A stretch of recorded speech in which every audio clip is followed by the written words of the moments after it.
Tapi kalau kita ngomongin daya tahan dan langkah-langkah yang akan dilakukan oleh Presiden Prabowo, dipastikan soal hilirisasi, ya seperti yang disebutkan oleh kantor komunikasi Presiden sebagai salah satu dari 3 gebrakan Presiden Prabowo, ya bukan jawabannya.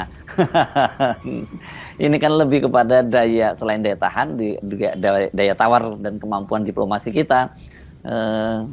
Beberapa negara tetangga kita seperti Vietnam dan Singapura, langkah-langkahnya sudah sangat jelas gitu. Sementara kita ini yang masih banyak ditunggu-tunggu. Itu saja, hilirisasi adalah hal yang memang didesain untuk memungkinkan Indonesia dapat keuntungan lebih ketimbang mengekspor bahan mentah, kan itu intinya hilirisasi. Tetapi kalau hilirisasi terjadi dan nggak ada yang mau beli barang kita, itu konyol, itu yang namanya konyol. Jadi sebetulnya yang dimaksudkan oleh sistem perekonomian perdagangan dunia hari ini adalah memungkinkan dibukanya peluang dari beberapa negara untuk nego dengan Donald Trump. Tetapi sebaliknya mereka pasti akan menutup pintu import mereka juga, karena mereka juga lagi kesulitan kan, negara-negara yang lagi deal dengan Donald Trump. Nah, Indonesia ada di dalam situasi yang sama tuh, dan kepastian pertumbuhan 8% udah pasti nggak bisa dicapai.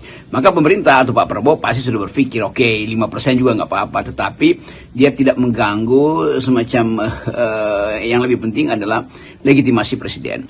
Kan 5% itu akan dipersoalkan. Kenapa nggak hanya 5%? Itu artinya akan ada pertumbuhan tidak akan mencapai bagian terbawah masyarakat kita tuh.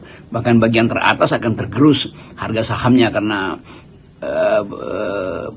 restriksi dan constraint pasar tuh. Jadi pasti akan ada pemiskinan, tetapi relatif pada masyarakat atas tentu, karena tabungan mereka atau daya tahan mereka jauh lebih tinggi daripada rakyat.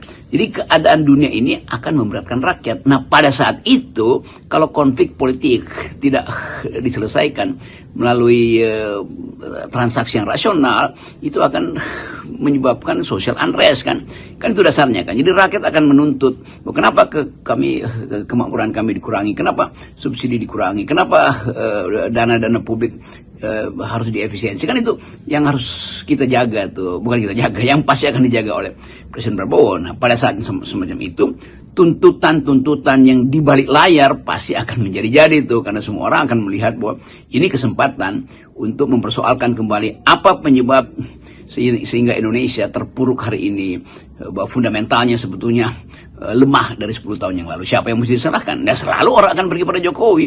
Kan itu yang selalu diolok-olok oleh basar-basar Jokowi lagi. Ya memang begitu cara berpikirnya. Dungu. Jadi kemampuan kita untuk melihat politik di dalam keadaan turbulensi ekonomi memungkinkan kita mengevaluasi kembali mengapa Indonesia terjebak atau tidak bisa segagah Vietnam misalnya, atau langsung Malaysia, Singapura yang langsung pergi ke Amerika, atau Korea yang memang diproteksi oleh Amerika. Jadi semua itu pasti ada dalam pembicaraan publik hari-hari. Nah, masalahnya adalah siapa yang akan mengucapkan itu hari-hari ini pada rakyat Indonesia dan pada dunia. Sementara kondisi kita sebetulnya belum selesai konsolidasi ekonomi dalam negeri dan politik dalam negeri.